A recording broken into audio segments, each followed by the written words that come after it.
요엘서 2장 28절은 그런 말씀을 하죠. 그 후에 내가 내 신을 만민에게 보여주리니 너희 자녀들이 장래일을 말할 것이요 너희 늙은이는 꿈을 꾸며 너희 젊은이는 이상을 보리라. 이 말씀이 이제 사도행전 2장에 가면은 그대로 이제 성취가 됩니다. 그래서 어떻게 성취가 되는가 하면은 오순절날 한 곳에 모여서 그들이 함께 기도하고 있는데 성령이 임한 거예요. 성령이 임해서 그들이 그 결과로 자기들의 난곳방언으로, 그러니까 쉽게 얘기해서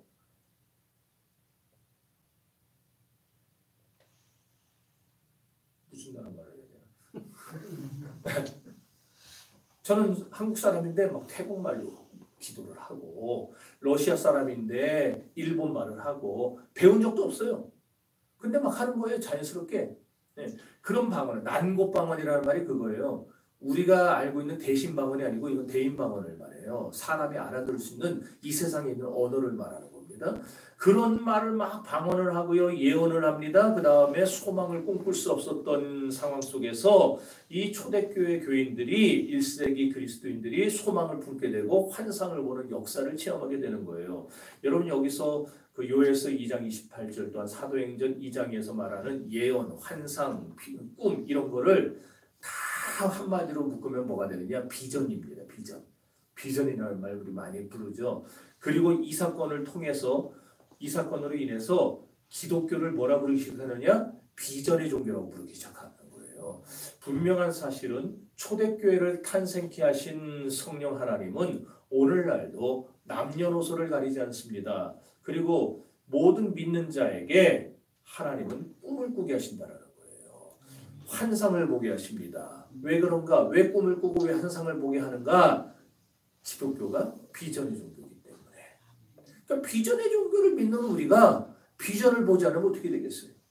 그러니까 하나님 우리에게 꿈을 꾸게 하는 거예요. 환상을 보게 하는 거예요. 그래서 이 말을 바꿔 말하면 우리 예수 믿는 신자들은 모두 누구나 다 뭐가 있어야 되느냐? 비전이 있어야 된다는 겁니다. 따라서 교회를 다니는데 비전이 없다. 교회를 다니는데 꿈이 없다. 그걸 잘못 믿고 있는 거예요. 예수님이 비전에 대해서 한번 말씀하신 적이 있습니다. 뭐라고 얘기했었느냐? 승천하시기 전에 하신 말씀이에요. 읽어봅시다. 오직 성령이 너희를 임하시면 너희가 권능을 받고 예루살렘과 온 유대와 사마리아와 끝까지 이르러 내 증인이 되리라. 아멘. 자, 어떤 비전입니까? 성령이 우리에게 임하시면요, 우리가 성령의 권능을 받은 다음에 예루살렘과 온 유대와 사마리아 땅끝까지 이르러 온 세상을 하나님의 복음으로 내가 가득 채우고야 말겠다. 이런 꿈을 꾸기 시작한다는 거죠. 이게 우리의 비전이에요. 현대적으로 말하면 땅끝까지 선교사를 파송하고 선교사를 돕고 후원하겠다는 환상을 품게 된다는 겁니다. 그리고 국내적으로는 낙도와 오지에 있는 교회를 후원하고 도와야겠다라는 그런 꿈을 꾸고 결심하게 되는 거예요. 이게 바로 우리 비전이라는 겁니다. 그리고 이 비전을 실현하고자 애쓰는 사람, 이 비전을 이루겠다고 결단하고 우리가 힘을 내고 돈을 내고 환경을 우리가 이렇게 만들어가지고 그 일에 동참하는 사람이 바로 성령의 사람인 거예요. 이 상태가 됐을 때 그 사람을 부르는 말이 뭐냐? 증인입니다. 그리스도의 증인들. 바울을 보세요. 다메섹 도상에서 부활하신 예수님을 만났어요. 그 다음에 바울이 완전히 사람이 바뀌죠. 땅끝까지 복음을 전해야 되겠다라는 환상을 꿉니다. 비전을 품게 됩니다. 그리고 그 꿈을 이루기 위해서 바울은 한시도 쉬지 않고 끝까지 매진을 했던 사람이에요. 처음에는 소아시아를 내가 복음으로 채워야 되겠다. 그런 결심을 하고 꿈을 가지고 선교사로 자원해 나갑니다. 그리고 그 꿈을 이루기 위해서 무려 20여 년 동안 소아시아에서 복음을 전했어요. 그리고 그 꿈대로 어느 정도 소기의 성과를 이룹니다. 근데 바울은 거기에 머물지를 않아요. 이제는 아시아가 어느 정도 복음화가 되다 보니까 이제 바울이 또 다른 꿈을 꾸기 시작하는 거예요. 어떤 꿈을 꾸는가? 이제는 아시아를 넘어서 내가 유럽까지 한번 복음을 전해보고야 말겠다. 그래서 지난주에 봤던 지도였죠. 어디까지 가게 됩니까? 일루리군까지. 물론 다 바울이 직접 저기까지 가서 전한 건 아니어도 각 지역 거점마다 바울이 복음을 전했고 거기서 바울의 복음을 받아들인 자들이 다 이렇게 흩어져 들어가면서 그곳에 복음을 전했기에 실제로는 바울이 전한 것과 똑같다는 거지. 로마서 15장 19절 읽어봅시다. 내가 예루살렘으로 너희를 향하여 일루리고까지 그리스도의 복음을 평만하게 전하였노라. 평만하다는 말 생각나죠? 지난주에 뭐라고 했는지 꽉 채웠다 그랬죠. 꽉 채웠다. 바울은요 소아시아를 넘어서 이제는 유럽까지 그리스도의 복음을 꽉 채워버렸어요. 그러면 이제 끝인가? 이제 이 정도 했으면 됐잖아요. 그런데 바울은 여기서 끝이질 않아요. 또 이번에는 로마로 가려고 무더니에 이르습니다. 자, 아까 지도 다시 볼까요? 일루리곤 옆에 있는 저 장화처럼 생긴 나라 있죠? 그게 이탈리아 반도인데 거기에 로마가 있어요. 이제 동유럽까지 복음화 시켰는데 이제 서유럽으로 넘어가겠다는 거예요. 참 대단하지 않습니까? 로마에 가서 복음을 전해야 됩니다. 그래서 읽어봅시다. 자. 내가 갔다가 왜 로마로 와야 하나. 결국 이렇게 로마로 가려고 애를 쓰다 보니까 로마로 가는 길이 열릴까요? 안 열릴까요? 예? 열렸잖아요. 나중에 가잖아요. 물론 죄수의 몸으로 가긴 가지만 가잖아요.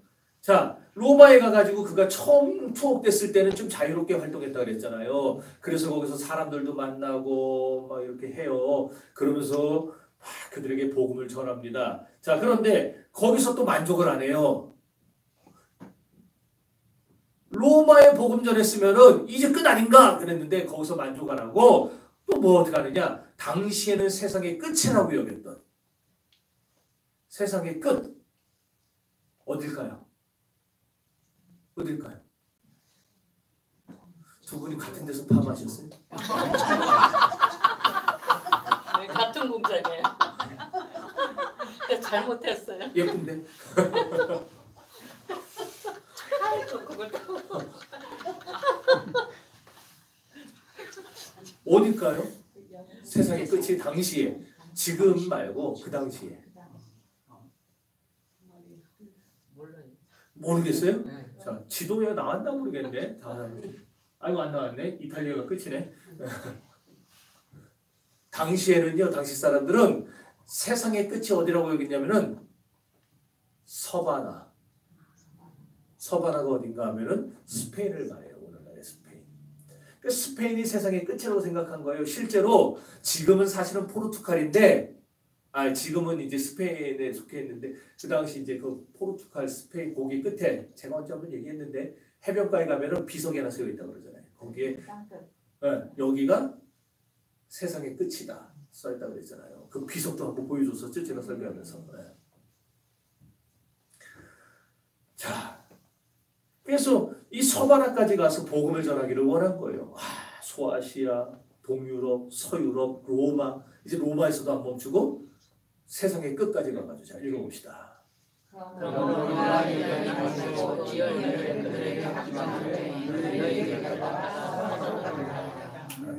요나가 다시스로 도망치려고 했었죠. 다시스가 어디냐면은 스페인에 있는 항구 도시입니다. 그러니까 요나도 땅끝으로 도망가려고 했던 거예요. 그러니까 땅끝까지 도망치면은 하나님이 자기를 못 찾아낼 것 같으니까. 내가 여기 있으니까 이스라엘 땅에 있으니까 하나님 자꾸 날 찾아내거든. 그래갖고 자꾸 귀찮게 자꾸 뭘 시켜요. 그래갖고 이제 하나님이 안 보이는 곳으로 도망가려고 다시스로 가려고 그랬어요. 또 다시스에 갈 때까지 혹시나 하나님 눈에 띌까봐 어떻게 합니까? 배 밑창까지 내려가서 거기서 잠을 자요. 또 눈 뜨고 있다가 걸릴까봐 잠까지 자요. 그런다고 하나님 못 보시겠냐고요. 하나님은 사람이 아니십니다. 못 보시겠냐고. 자, 시편 기자가 그래서 이런 말을 합니다. 내가 주의 영을 떠나 어디로 가면 주의 앞에서 어디로 피하리라. 내가 하늘을 올라갈지라도 거기 계시고 소원의 내 자리를 펼칠지라도 거기 계시다. 내가 새벽 날개를 치며 바다 끝에 가서 거주할지라도 거기서도 주의 승리를 인도하시며 주의 오른손이 나를 붙드시리다. 아멘. 하늘에 올라가도 거기 계시고 바다 끝에 가도 거기 계시고 음부의 자리를 펴도 거기 계시고 스올의 자리를 펴도 거기 계시고 하나님은 안 계신 곳이 없는데 다시스 도망간다고 하나님 눈을 피할 수 있겠냐고요. 우리가 어디 있든지 어디를 가든지 하나님 우리를 보고 계십니다. 믿습니다. 네. 그리고 우리를 붙들어 주신 줄 믿습니다. 네. 자, 바울은 요나하고는 틀렸어요. 요나는 도망가려고 다시스로 가려고 했지만 바울은 복음 전하려고 서바나까지 가려고 했던 거예요. 우리는 여기서 바울의 선교에 대한 열정을 볼 수가 있습니다. 서바나라는 이 단어 속에서 땅끝까지 복음을 전하는 증인이 되고야 말겠다는 그의 뜨거운 선교에 대한 열정을 볼 수가 있는 거예요. 그렇다면 이 열정은 땅끝까지 이르러 내 증인이 되라는, 주님의 증인이 되라는 이 명령은 오직 바울에게만 해당되는 명령인가? 2000년 전 바울만 받은 명령인가? 물론 우리는 바울이 아니에요. 제가 어떻게 바울의 발끝이라도 닮아갈 수 있고 따라갈 수 있겠습니까? 바울이 아니에요. 사도가 아닙니다. 우리는. 그렇지만 분명한 사실 하나가 있죠. 복음을 증거하는 일에 있어서는 저나 여러분이나 모두 사도들과 동일하게 땅끝까지 부름받은 사명자라는 사실이에요. 네. 우리는 사도가 아니라니까요. 우리는 바울이 아니라니까요. 그러나 바울과 우리는 똑같은 명령을 받았어요. 맞아요. 바울에게도 주님은 그 명령을 하셨어요. 아버지와 아들과 성령의 이름으로 세례를 주고 내가 너희에게 분부한 모든 것을 가르쳐 지키게 하라. 그 명령 받았고 우리들도 마태복음 28장 19절 20절을 통해서 똑같은 명령을 받았어요. 다른 명령 받은 게 아닙니다. 그래서 우리나 바울이나 뭐가 같으냐? 사명자라는 게 똑같아요. 사명자. 믿습니까? 네. 자, 왜? 바울이 그런 사명과 열정에 붙잡혀 살아갔던 이유가 뭔가? 그에게 성령이 임했기 때문입니다. 성령이 임하지 않았다면 바울이 그럴 이유가 없어요. 소아시아를 복음화시켜? 동유럽으로 넘어가? 서유럽? 로마? 그럴 필요가 없어요. 그러잖아요. 바울이 하나님 만나기 전에, 예수님 만나기 전에 그런 꿈을 꾸던 사람입니까? 안 꿨잖아요. 그냥 어떻게든지 예수 믿는 한 사람 하나라도 더 줘서 죽이려고 그랬지. 그런데 그런 바울이 예수 만나고 나서 성령 받고 나니까 완전히 바뀌잖아요. 이제 어떤 꿈을 꾸기 시작하는 거예요? 주님의 복음을 내가 전해야 되겠구나. 주님의 명령을 내가 지켜야 되겠구나. 내가 주님의 말씀대로, 주님의 부탁대로 주님의 증인의 삶을 살아가야 되겠구나. 이 꿈을 꾸기 시작하고 환상을 보기 시작하고 막 하는 거예요. 그러니까 하나님이 그에게 필요한 능력을 막 물붓듯이 부어주신 겁니다. 자, 그렇다면은 바울이 2000년 전 받았던 그 성령, 그 성령은 2000년 동안에 늙으셨을까요? 우리는 늙지만 성령 하나님은 늙으세요? 안 늙으세요. 자, 그러면은 그 성령이 오늘의 성령과 똑같은 분 맞습니까? 그때 성령과 우리 지금의 성령은 좀 차이가 나지 않아요? 그때는 능력이 많은 성령이고 지금은 좀 이렇게 한가하게 탱자탱자 노는 성령이고. 아니에요? 똑같습니까? 네, 우리 권사님 그렇다면 그런 거예요. 자, 그러면 그때 성령이나 지금 성령이랑 똑같고 바울이 그 성령을 받아서 그런 열정과 그런 환상을 꾸기 시작했다면 우리도 똑같은 성령을 지금 받았고 똑같은 성령을 믿고 신앙생활하고 있는데 그럼 우리도 나타나야 되지 않겠어요? 꿈을 꿔야 되고 비전을 봐야 되고 해야 되지 않겠냐고요. 그러면 우리가 성령 받은 게 확실하다면 우리도 반드시 바울이 가졌던 비전과 열정으로 사명과 그 놀라운 복음에 대한 확신으로 땅끝까지 복음 전하는 증인의 삶을 살아가야 할 줄로 믿습니다. 주를 위한 꿈을 꾸고 환상을 보고 비전을 품고 살아야 할 줄로 믿습니다. 그렇습니다. 예수 믿는 신자라면 누구나 어느 누구나를 막론하고 땅끝까지 보냄을 받은 사명자들입니다. 세계 복음화를 꿈꿨던 그 사도들, 그 환상을 품었던 사도들의 계승자예요. 우리는 다. 저도 여러분도. 그래서 우리 더함교회는 당연히 지역사회 복음 전하는 일에 힘써야 됩니다. 그런데 우리가 지역사회를 변화시키고 복음화시키려는 이유가 뭐예요? 지역사회를 복음화시키는 것도요. 가장 큰 이유는 땅끝까지 복음 전하기 위해서입니다. 예루살렘과 온 유대와 사마리아와 땅끝까지 이르기 위해서.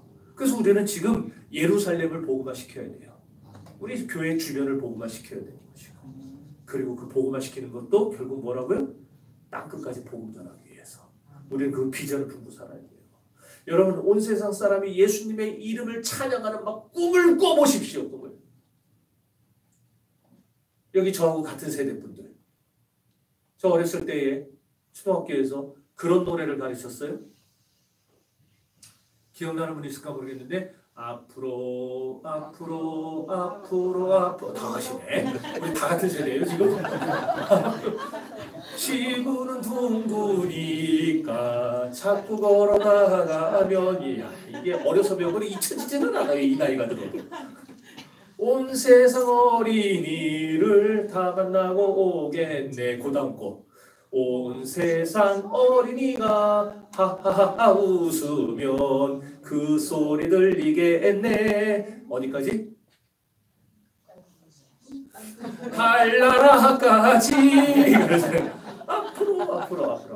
저는 근데 그 노래가요 요즘 들어서 굉장히 복음적인 의미를 갖고 있는 노래 같다는 생각이 들어요. 저 봐봐요. 바울이 지금 복음 들고 온 세상 사람 다 만나고 왔잖아요. 그래서 구원받은 이들의 웃는 소리가 달나라가 아니라 어디까지 들려요? 하늘까지 들려요. 예수 믿는 사람이 노래를 시를 써서 그런가 진짜 틀려요. 그 시를 쓴 분이 예수 믿는 분이에요. 이야, 우리도 앞으로 그냥 계속 전진하면서 만나는 사람에게 복음 전하고 내 지역을 복음 전하고 나아가서 세계를 복음 전하고 그러다 보면은 우리를 통해 예수 믿는 사람들이 구원의 기쁜 웃음을 웃을 거 아니에요. 그럼 그 소리가 어디 들려요? 저 반대편에서 웃으니까 내 귀에는 안 들려도 하나님 귀에는 들려요. 그럼 하나님이 얼마나 기쁘시겠습니까? 그리고 그 기쁘시면서 누구를 생각하시겠어요? 참, 더럽게 참, 아이고 참, 기가 막히네, 기특하네, 그러지 않겠어요? 사랑하는 성도 여러분, 독산동뿐만이 아니라 온 세상을 가슴에 품고 기도하시기를 바랍니다.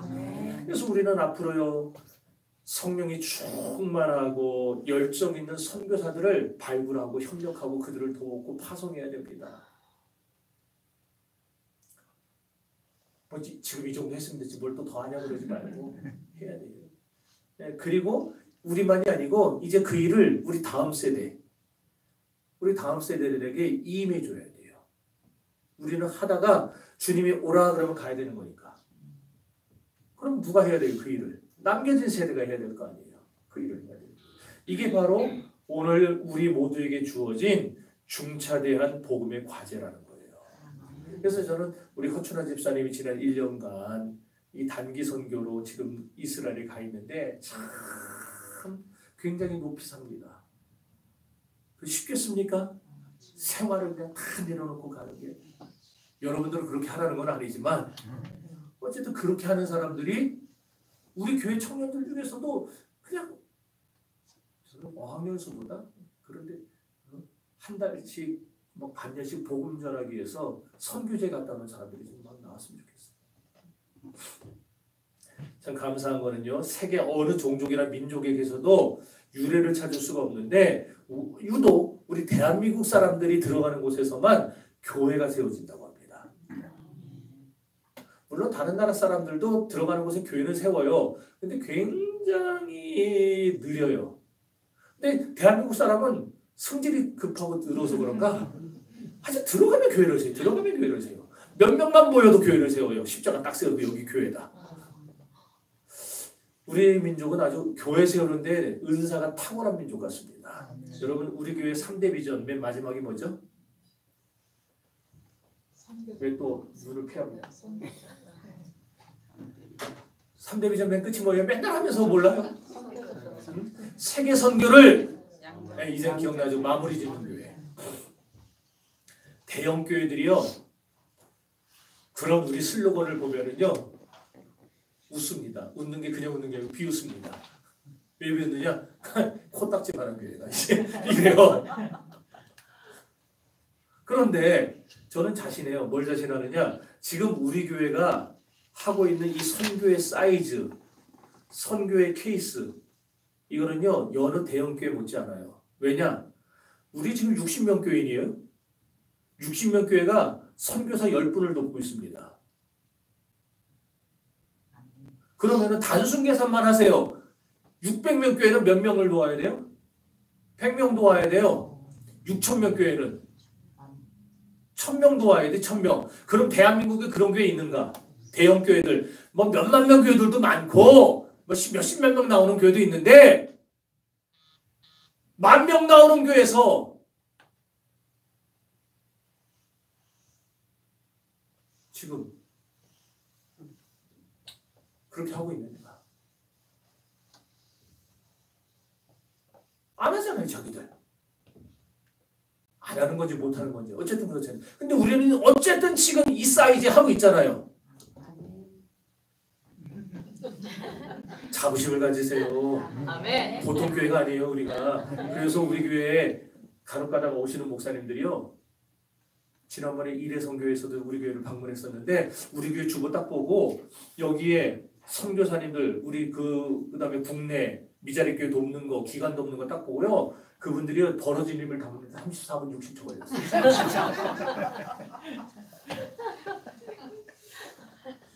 뭐 깜짝 놀래더라고요. 아니 이 교회를 진짜 다 합니까? 이 선교사님들 다 도와줍니까? 그러는 거예요. 그러면 여기다 적어놓고 거짓말 칩니까? 그랬더니 이야 이게 안 다쳐가지고 대단하시다고 어떻게 이렇게 하냐고 이 교회가 그게 뭐겠어요? 어떻게 쬐깐한 교회가 그렇게 하냐 그거예요. 자기들도 못하는데. 여러분 그래도 교만하면 안 되니까 혹시 대한민국에 그런 교회가 뭐 한두 개는 있을 수도 있어요. 있을 수도 있어요. 내가 뭐 다 하는 건 아니니까. 그래도 어쨌든 한두 개 있다도 우리 3위 안에 들어가는 거예요.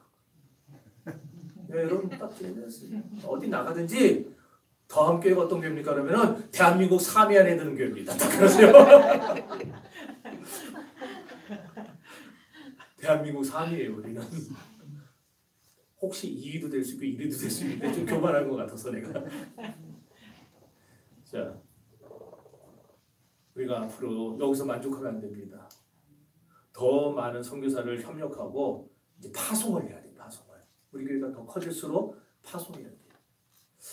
그래서 진짜 말로만이 아니라 슬로건만이 아니라 진짜 세계 선교를 마무리 짓는 교회가 돼야 됩니다. 아멘. 됐습니까? 아멘. 그러니 꿈을 꿉시다.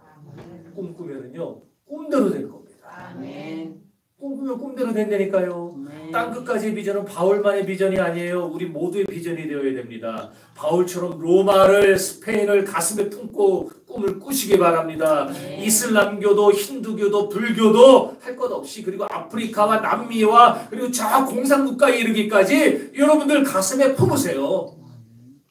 품고 기도하세요.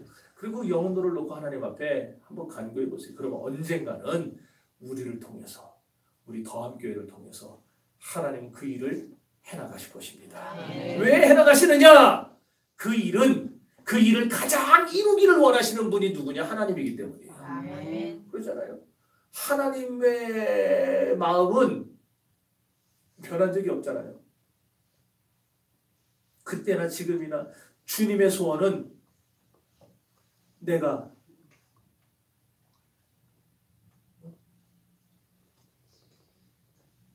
뭐라 그랬어요?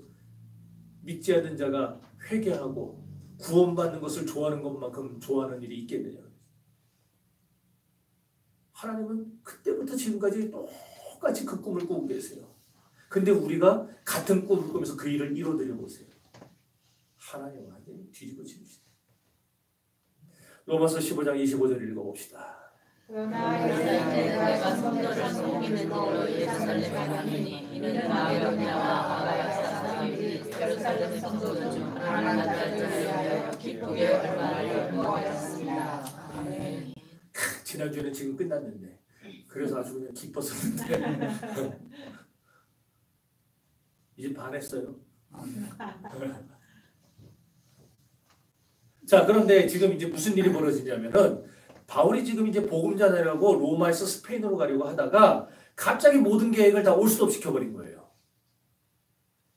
모든 계획을 다 뒤로 미루고 갑자기 어디를 가느냐? 예루살렘으로 가게 생겼어요. 그럼 왜 그러느냐? 도대체 그 일이 뭐냐? 당시에 예루살렘을 위시로 해서 그 소아시아 지역에 근동 지역에 극심한 기근이 찾아옵니다. 자, 바울 당시의 유대 사회에서는요, 예수를 믿으면 집에서 쫓아냈어요. 뭐 우리나라도 그랬잖아요. 몇십 년 전만 해도 1, 20년 전만 해도 예수 믿는 사람 쫓아냈잖아요. 막. 제가 몇 년 모셨던 송광석 목사님도 고등학교 2학년 때 교회 여자친구 꼬시러 갔다가 거기서 예수를 만나서 송광석 목사님이 고등학교 2학년 때 예수를 믿어요. 집에서 몽둥이로 직사기 얻어맞고 집에서 쫓겨났어요. 맨발로. 그래서 그분 책 이름이 맨발의 소명자예요. 그 맨발로 쫓겨나가지고 집은 남원이고 교회는 어디 학교가 저기 군산 제일고등학교를 다녔거든요. 유학을 가가지고 그 학교 근처에 있는 교회 거기까지 이분이 차비가 없어갖고 몇 날 며칠을 걸어서 간대요. 예수 믿는다고. 근데 나중에 목사님이 성장하고 한국교회에 큰 목사가 되고 나서는 그냥 가족들이 제일 좋아한대요. 소 목사님을. 부모님도 그랬고. 자, 이렇게 집에서 쫓겨나는 일이 있었어요. 그러니까 일반 사람들도 먹을 게 없어서 지금 굶고 힘든데 예수 믿는 사람, 쫓겨난 사람들이 먹을 걸 구하기가 쉽겠습니까? 더 어렵겠죠. 어디 아파도 하소연할 데도 없죠. 병원 갈 수도 없죠. 돈도 없으니까. 그러니까 예수 믿는 사람들의 고통이라는 거는 헤아릴 수 없이 컸어요.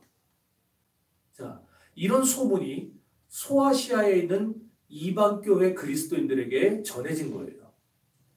야, 우리에게 복음을 전해준 예루살렘 교회가 지금 어려움을 당했대더라. 이 소식이 전했어요.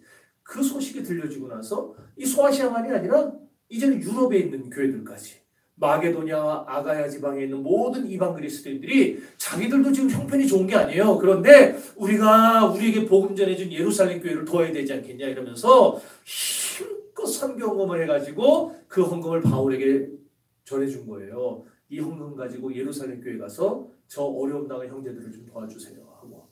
그래서 바울이 선교를 가려고 하다가 자기 일생의 마지막 소원이잖아요. 지금 막 서바나로 가서 복음 전해야 되겠다. 근데 그 꿈조차 뒤로 미루고 선교 계획을 취소하고 예루살렘으로 갔던 겁니다. 여기서 우리가 깨달을 수 있는 교훈이 하나 있어요. 선교가 참 중요해요. 너무너무 중요해요. 그렇다 하더라도 우리가 마땅히 해야 될 구제를 등한시하면서 하는 선교는 잘못이라는 겁니다.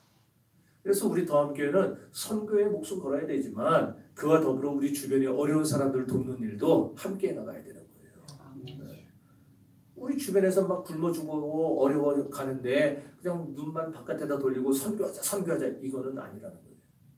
같이 해야 돼요. 같이. 자, 그래서 15장 27절 읽어봅시다. 저희가 기뻐서 하려거니와 또한 저희는 그들에게 미친 자니 만약 이방인들이 그들의 신령한 것을 나눠가지 않으면 주시는 것으로 그들을 섬기는 것이 마땅하니라. 자, 이게 무슨 말이에요? 바울을 통해서 예수를 믿게 된 이방 그리스도인들이요, 자기들도 생활이 많이 어려웠지만 그리스도의 사랑으로 지금 헌금을 막 구제비를 마련했거든요. 얼마나 고마운 일입니까? 눈물 나게 고마운 거 아니에요? 근데 바울이 고맙다고 하는 게 아니라 뭐라 그러는 거예요? 당연하다. 당연하대요. 아니, 니들 그렇게 한 거 당연한 거야. 아, 그럼 좀 한 사람들 입장에서는 조금 기분 안 나빠요? 그러지 않을까요? 아, 정말 우리도 힘들었는데도 했는데 뭐 당연한 거 아니고 뭘 생색을 내 잃어버리면은 기분 약간 좀 그럴 거 아니에요. 근데 왜 당연하다 그랬느냐? 여기 보니까 지금 신령한 것과 육신의 것, 이 두 가지를 구별하고 있어요. 지금 대조시키고 있어요. 여러분, 신령한 것이 뭘 말할까요? 신령한 것? 신령한 것이란 간단합니다. 예수 믿고 구원받은 축복이 신령한 거예요. 자, 그러니까 예수님 때문에 예수 믿고 죄사함 받고요, 영생 얻고 영원한 천국에 들어가게 되는 것, 이 특권을 부여받은 것을 가리켜서 지금 신령한 것이라 그렇게 표현한 거예요. 자, 이 신령한 것은 돈으로 가치를 따질 수 있어요? 아, 만약 돈으로 가치를 따진다면 이 세상에 있는 얼마를 끌어들여야 그 가치하고 비교가 될까요? 우리가 죄사함 받고 영생을 얻고 천국의 백성이 된 것, 그것과 비등비등해지려면 이 세상에 돈을 얼마를 끌어야 되겠냐고요. 이 세상 어느 것과도 비교할 수 없는 영광스러운 축복이에요. 신령한 것은. 그렇죠. 근데 이방인들이 이 신령한 복을, 이 큰 복을 누리게 된 겁니다. 자기들이 열심히 해서? 자기들이 잘해서? 아니죠. 누구 때문에? 유대 그리스도인들 때문에. 그러잖아요. 유대 그리스도인들이 자기들에게 찾아와서 복음을 전해주니까. 일단 예수님 자체가 유대인으로 오셨잖아요. 이스라엘의 잃어버린 양에게로 보냄을 받아서 오셨잖아요. 그리고 사도들도 다 유대인이었어요. 12명 다 유대인이었어요. 이방인 사도는 하나도 없었잖아요. 그들이 온 세상에 돌아다니면서 복음을 전했기 때문에 이방 그리스도인들이 그들 때문에 예수를 믿게 된 거고, 예수를 믿음으로 죄사함 받게 된 거고, 죄사함 받음으로 영생을 누리며 천국 백성이 된 거 아니에요? 맞죠? 게다가 바울을 파송해놓고 바울이 선교하러 다닐 때 그 뒤에서 그냥 다마다 모여서 기도해 준 사람들은 누구예요? 유대인들이었잖아요. 예루살렘 교회 성도들이었잖아요. 안디옥 교회 성도들이었고, 그러므로 예수 믿는 모든 이방 그리스도인들은 전부 누구에게 빚을 진 사람들입니까? 유대 그리스도인들에게 빚진 사람이에요. 바울이 지금 그걸 말하는 거예요. 이렇게 신령한 일에 빚을 많이 졌기 때문에 유대 그리스도인이 지금 경제적으로 어려움 당하고 있을 때 너희가 도와준 게 당연하다 이 말이에요. 자, 여러분, 한국 교회 또한 영국 교회와 미국 교회에 상당히 많은 빚을 졌어요. 영국의 토마스 선교사가요, 로버트 점이 토마스라고 하는 26살 나이입니다. 저 26살 나이에 수염이 있어서 늙어 보이지만 26살 청년이 대동강에서요 복음 한마디 못 전해보고 그냥 성경책 머리에 이고 불타는 제너럴 셔먼호를 뛰어내려오다가 박충건이 쏜 화살에 맞아서 죽었어요. 화살 세례를 받고 죽었어요. 죽으면서도요 이 성경책이 물에 젖지 않게 하려고 보따리에 싸가지고 이걸 머리에다 재고서는 그대로 주저앉아갖고 그대로 어떻게 그렇게 죽었나요? 그렇게 죽었는데 성경책 보따리만은 머리에다 이고 그대로 있었던 거예요. 그걸 보고 도대체 저게 뭐길래 어떤 보물이길래 저렇게 귀하게 보나 해서 박충건이가 훔쳐가지고 집에 가져갔더니 뭐라고 막 써있는 이런 까만 가죽에 써있는 종인데 너무 질이 좋아서 그걸 벽지로 발랐어요. 도배를 했어요. 천장하고. 그럼 어느 날 누워서 잠이 안 오니까 그걸 이렇게 보다 보니까 하나씩 들어오는 거예요. 그래서 그걸 하나씩 따라 읽다가 성령이 역사하니까 이 말이 도대체 뭔 뜻인가 궁금해 미치겠는 거예요. 그래서 이 말을 가르쳐 줄 사람을 찾다가 만난 게 마포삼년 선교사였고, 그래서 그 선교사를 통해서 복음을 받고 조선 최초의 장로가 돼요. 하나님의 방법은요 기가 막힙니다. 우리는 저분에게 빚을 졌어요. 그리고 역시 27살, 이번에는 한 살 더 많아요. 호레이스 언더우드 선교사.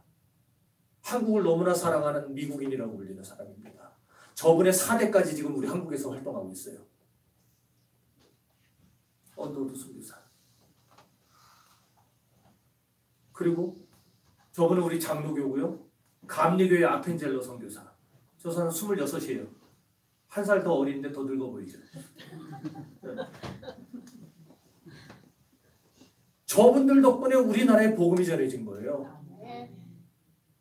언더우드 선교사의 기도문은 너무너무 유명합니다. 여러분 아마 인터넷 가가지고 언더우드의 기도문 치면은요 그냥 수백 개가 뜰 거예요. 똑같은 거. 뭐로 시작하려면 주님 지금은 아무것도 보이지 않습니다. 조선의 상황이 깜깜하다는 거예요. 내가 무엇을 해야 될지 어디로 가야 될지 아무것도 모르겠습니다. 그러나 주님을 의지하고 나는 나가렵니다. 저분들 때문에 우리나라가 복음화된 겁니다. 구한말 완전 폐쇄적인 그냥 서양이라면 무조건 그냥 반대하고 빗장을 걸었던 이 나라에 구한말 조선에 드디어 빛이 비치기 시작한 거예요. 저분들을 보내놓고 미국의 장로교회와 감리교회가 얼마나 많이 기도했는지 아세요? 저분들을 보내놓고 또 헌금은 또 얼마나 많이 보내왔는지 아세요? 전혀 한 번도 보지 못한, 태어나서 죽을 때까지 한 번도 보지 못하는 조선 사람들을 위해서 미국 교회가, 장로교회, 감리교회가 어마어마한 헌금들을 계속 보내왔어요. 그래서 우리는 저분들에게, 그리고 미국 교회에, 영국 교회에 지금 갚을 수 없는 어마어마한 신령한 빚을 지고 있는 겁니다. 자, 그렇다면은 그 덕분에 오늘 우리가 있고 오늘의 한국 교회가 있다라면은 이제 우리가 해야 될 일이 무엇이겠어요? 빚 갚아야 되는 거 아니에요? 빚 갚아야죠. 갚아야죠. 빚 져놓고 안 갚으면 그건 누구예요? 그거는 도둑놈이잖아요. 그거는. 빚 갚으면 갚아야 됩니다. 배째라 나오면 안 돼요. 아직도 복음을 듣지 못한 채 방황하는 이 세상에 있는 심령들에게 우리는 복음을 전해야 됩니다. 그거는 당연한 일이에요. 그죠? 지금 그런 의미에서 지금 이 바울이 당연하다 그 말을 하는 거예요. 근데 선교가 돈 없이 가능합니까? 불가능해요. 선교는요. 근데 놀라운 거는요. 선교 역사를 주도했던 이 과거 시대마다를 보면 선교를 주도했던 나라는요. 어마어마한 축복을 받습니다. 19세기에는 영국이 세계 선교를 주도했어요. 그랬더니 하나님이 영국을 붙잡으셔가지고 18세기, 19세기에 세계 최강대국으로 만들어 보셨죠. 근데 영국이 나중에는 선교에 시들시들해집니다. 그러니까 하나님이 촛대를 미국으로 옮기세요. 그래서 미국이 20세기 들면서 선교에 어마어마한 물량을 쏟기 시작해요. 선교사를 파송하고. 그러니까 하나님이 미국을 최강대국으로 만들어 버리세요. 2차 대전으로 해서. 그리고 지금까지도 세계 최강대국의 위치를 지니고 있죠. 우리 생각합니다. 아, 저렇게 미국이 썩고 아주 동성애자도 많고 저번에 미친놈들 많은데 마약도 많이 하고 어떻게 저런 나라가 세계 최강대국인가. 지금도요. 세계에서 제일 많이 선교사를 파송하는 나라는 미국입니다. 우리가 우습게 보지만 전 세계 지난 50년간이에요. 1970년대에서부터 지금까지 전 세계에 있는 모든 교회가 선교비를 내는 거를 다 모았어요. 구제비를 내는 걸 다 모았어요. 그 중에 80%가 미국 교회가 낸 거예요. 전 세계 모든 교회를 다 모아봐야 20%밖에 안 되고 미국 교회가 80%를 냈어요. 50년 동안. 그러니까 하나님이 세계 최강대국으로 계속해서 쓰시는 거예요. 그런데 이제 움직임이 변하고 있습니다. 이제는 한국이 자꾸 치고 나가고 있어요. 우리나라가. 성도 여러분, 하나님은 소망도 없고 꿈도 없던 이 나라에 기적을 일으켜 주셨습니다. 전쟁으로 폐허가 되어버렸던 이 나라를 지금 세계 경제 10위 대국으로 만들어 주셨잖아요. 왜일까요? 간단합니다. 우리가 신령한 것에 빚을 많이 졌기 때문에 이제는 우리를 하나님이 세워주셨으니까 그동안 지금 빚 좀 갚고 살으라고 하나님은 우리를 그렇게 세워주시는 거예요. 그러니 여러분이 생명이 살아있는 동안 선교에 힘쓰시기 바랍니다. 아멘. 간혹 가다가 교회 재정이 어렵다고 선교비를 제일 먼저 줄이는 교회들을 봅니다. 하나님이 촛대로 옮겨버리십니다. 그런 교회는. 우리 교회는 힘들어도 어려워도 선교에 목숨 걸어야 됩니다. 아멘 안 해도 걸 겁니다. 그럼 우리 교회 미래는 우리 성도들의 가정은 하나님이 책임지실 겁니다. 아멘. 네. 선교에 힘쓰기 그게 가장 가치 있는 투자예요. 네? 주식이 어디가 좋아요 요새? 그런 거 따지지 말고 하나님의 선교에 투자해 보세요. 그러면은요 여러분의 당대에 그리고 여러분의 후대에 하나님은 어마어마한 것으로 여러분의 가정에 창고에 채워주실 것입니다. 여러분 제가 부자 되는 법 하나 가르쳐 드릴 테니까 오늘부터 정말 부자 되고 싶은 사람, 돈 많이 벌고 싶은 사람 있으면 이렇게 기도를 해보세요. 하나님 저한테 돈 좀 주세요. 그 다음에 이렇게 기도하세요. 그러면 선교하는 데 쓰겠습니다. 그렇게 기도해보세요. 꼭 기도하세요. 하나님 저한테 돈 좀 주세요 제발. 그리고 돈 주시면 내가 선교하는 데 쓰겠습니다.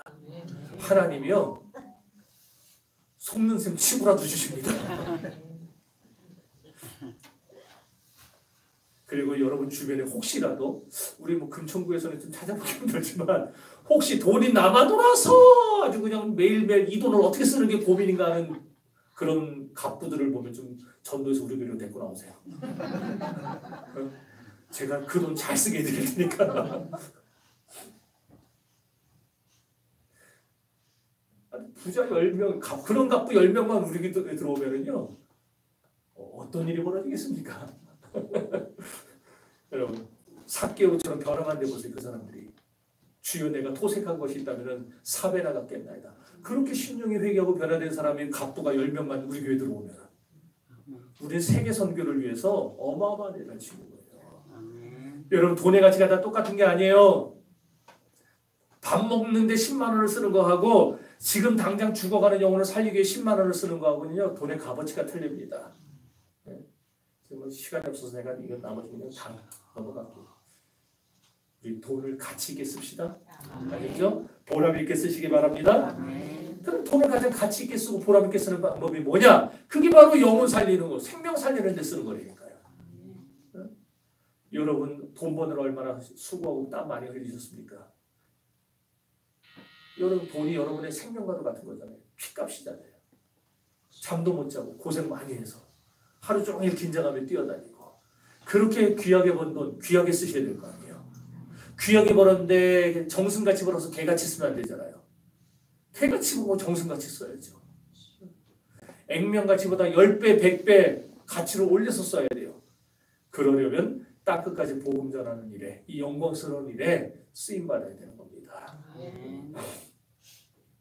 우리가 신령한 것에 빚졌기 때문에 이 빚을 갚는 것, 물질적인 것으로 갚는 게 당연한 겁니다.